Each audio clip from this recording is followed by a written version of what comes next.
ಈಗ ನಾವೆಲ್ಲ ಹೊಗಳೋವಂಥ ಅಕ್ಬರ್ ದಿ ಗ್ರೇಟ್ನ 1600ರಲ್ಲಿ ಇವನೊಂದು ನಮ್ಮ ವೆಂಕಟಪತಿ ರಾಯರಿಗೆ ಒಂದು ನಿರೂಪ ಕಳಿಸ್ತಾನೆ ಅಕ್ಬರ್.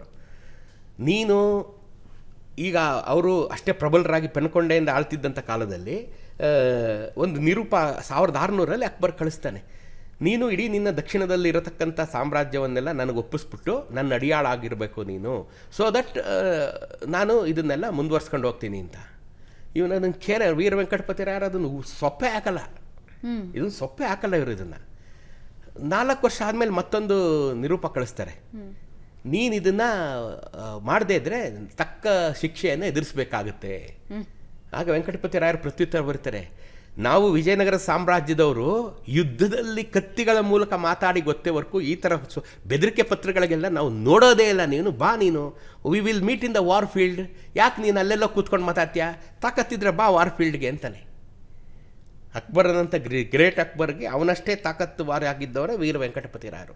ನಾವು ವೆಂಕಟಪತಿ ರಾಯರು ಯಾರಿಗೂ ನಮ್ಗೆ ಗೊತ್ತೇ ಇಲ್ಲ. ಕೇಳಿ ನೀವು ವೆಂಕಟಪತಿ ರಾಯರು ಯಾರು ಅಂತ ಕೇಳಿ. ಇಲ್ಲಿ ಅರವೀಡು ವಂಶದ ವೆಂಕಟಪತಿ ರಾಯರು ಮತ್ತೊಮ್ಮೆ ಹಿಂದೂ ಸಾಮ್ರಾಜ್ಯದ ಸ್ಥಾಪಕ ಆಫ್ಟರ್ ಕೃಷ್ಣದೇವರಾಯ, ಯಾರಿಗೂ ಗೊತ್ತಿಲ್ಲ. ಅಷ್ಟೇ ದೊಡ್ಡ ಸಾಮ್ರಾಜ್ಯದವನ್ನು ಹೊಂದ್ಕೊಂಡವರು ವೀರ ವೆಂಕಟಪತಿ ರಾಯರು, ಯಾರಿಗೂ ಗೊತ್ತಿಲ್ಲ. ನಾವು ಅವ್ರನ್ನ ಪ್ರಸ್ತಾಪ ಮಾಡಿದ್ರೆ ತಾನೇ ಗೊತ್ತಾಗಕ್ಕೆ.